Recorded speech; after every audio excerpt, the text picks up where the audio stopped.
directly ahead of the next Kawasaki's of Adrian Huertas and Tom Booth-Amos on that row number 5. Huertas, a pretty subdued race 1 performance yesterday, just 12th position, his finish. Yeah, and for Huertas, the goal this year is all about getting yourself those top 10 finishes, trying just show the step from last year. Nice to see Gilles Cluzel down on the grid. He's there with Nico Santori, his former crew chief, whenever they were at MV Augusta. And good to see Gilles Cluzel, one of the greatest riders in the Supersport World Championships history, and certainly the greatest not to have won a world title. Yeah, for Cluzel, there were so many injuries that we never really got to see what he was truly capable of at the end of his career. But you knew the speed was there, you knew the talent was there, and for Gilles, it's all about moving on to the next step of his life, what that's going to be, whether it's still going to be a place somewhere in the World Superbike paddock as a rider analyst. He's doing a bit of commentary. He's just had a second child, so he came back to the paddock this weekend, and he was really bubbly yesterday whenever I was chatting to him. He's full of life, full of excitement for the next step for his career as well. I've not been too disappointed that he's not on that Yamaha this season. What's your feeling about the balance of those manufacturers that, as I was saying, has been challenged by Kerbin Boss in the press yesterday? I think Kerbin's got a point. We've seen it over the years that Tenkate put out a really good package, and right now with Manzi we've seen it where it's been inconsistent. They've been struggling on a Saturday, on the podium on a Sunday. That hasn't been the case over the last few years from that team and that package. As we said, Tom Booth-Amos lines up P15. He came through for 13th place yesterday, so more points on the board in that Supersport Challenge. He's now on to 10. John McPhee, well, he'll be doing a rain dance. It's a shame for him that the clouds have cleared away. Remember what he was able to do with that third position finish from race 1 of the Australian round. Points harder to come by since then. He was 19th yesterday. Ollie Bayliss also outside of the points in race 1, so looking to score for the first time since the Indonesian round. Did go on a run of 3 consecutive races in which he picked up points. We know there's more to come from the 19-year-old Australian. So here we are up on the front row of the grid. We've got Bulliger, Schrotter and Caricasulo. Watch out for the 2 fast starters from yesterday. Jari Montella coming from 10th on the grid, fought his way through to 3rd in the early running of race 1. And the star of the show yesterday afternoon, Bahattin Safoglu, he settles in to P9.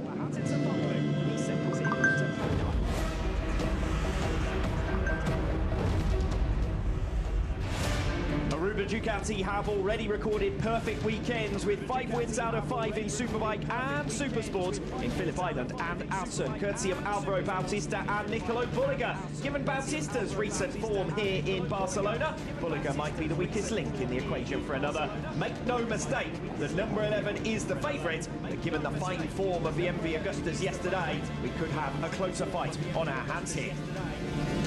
Alex Raby and Steve English for race 2 of the Prosecco DOC Catalunya round.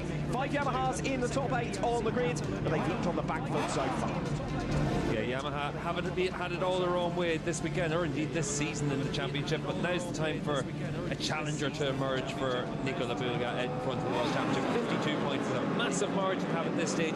We saw yesterday the MV Augustas much more competitive.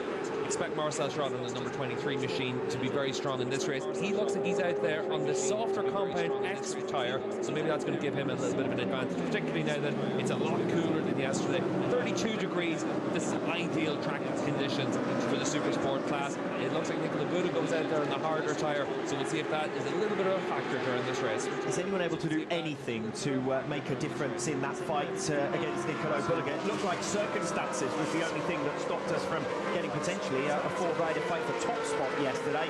The circumstance being that Safoglu battered his way through past Nicola Bulliga in the opening 7 laps, but then once he was passed by Bulliga, he bottled up the 2 riders behind him. Well, we saw into the MV Augusta pit box yesterday whenever Safoglu and Schrotter were fighting with each other, and it looked like they were saying, yeah, go on, get into him. And you're thinking, your teammates, it's not helping you, you're losing ground to Bulliga. So I'm hoping overnight that there's been a discussion that sort of looked upon it as being, the goal is to win the race. They have the speed to win this weekend. They need to capitalise on that. I thought yesterday the MV actually looked like it was the better bike out there.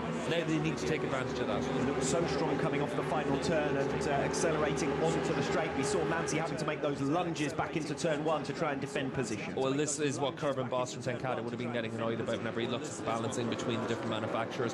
When you look at it, the MV Augusta's got the top speed, the Ducati's got the punch, and the Yamaha's got an ability to stop the bike and put it on the line it needs to be on, but that doesn't help them that much in racing situations. They need to be able to give themselves more of a chance particularly a track like this with a long front straight. But it's up to you to make do with what your package is around you at that moment, and we'll see if Manzi's been able to make an improvement. We've seen it quite a few times this season where the number 62 Tenkate Yamaha has struggled a little bit in the first race of the weekend, and then they make a big step overnight. So don't be too surprised if Manzi is able to get himself really into that scrap again today. Championship standings, Nicolo Bulliger leads us on 152 points, 52 up or ahead of Stefano Manzi. Marcel Schrotter only 1 point down on Manzi now after Manzi's penalty yesterday. Schrotter's best result of the season with second place, and Federico Caricasulo 12 points down on Manzi, 11 back from Schrotter. Keep an eye on the fourth row of the grid. Yari Montella in yesterday's race on the number 55 Ducati with a really fast getaway. We'll see if he can match that today. Race 2 of the 2023 Prosecco DOC Catalonia round gets underway here in Barcelona. Not a good start from P2 for Marcel Schrotter. Federico Caricasulo straight away alongside him. Glenn Van Stralen trying to defend fourth place as we head in towards turn 1. Caricasulo with a really good jump there from P3. He's going to get alongside Bulliger as well, and moves the factory Ducati out of the way to hit the front on the Altea bike. The number 64 leads us then. Then it's the number 11, Nicolo Bulliger.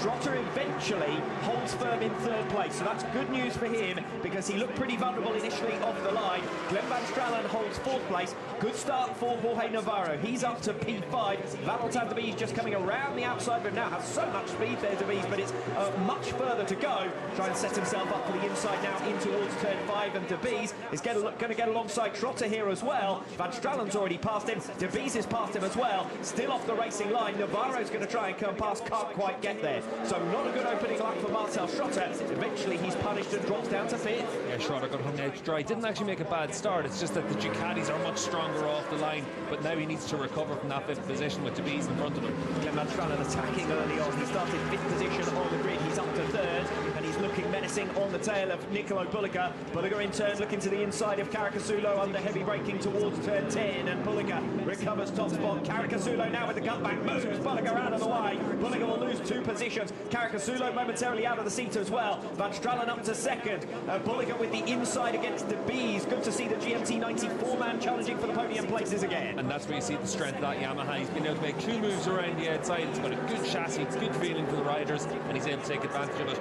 But for Schrotter, you can see now he spots an opportunity on Bulliger.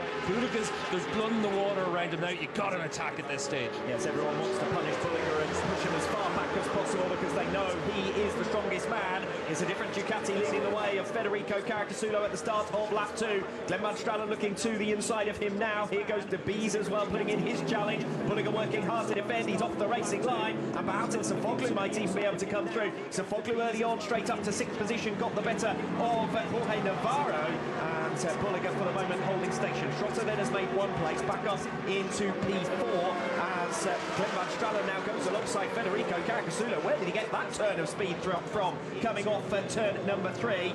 Still Caricasulo defends the position, but he's moved Van Stralen out of the way, and it opens the door for Valentin de Bees. De Bees then on the GMT 94 bike leads the way. Caricasulo 2nd. Great racing early on. This is 1 pack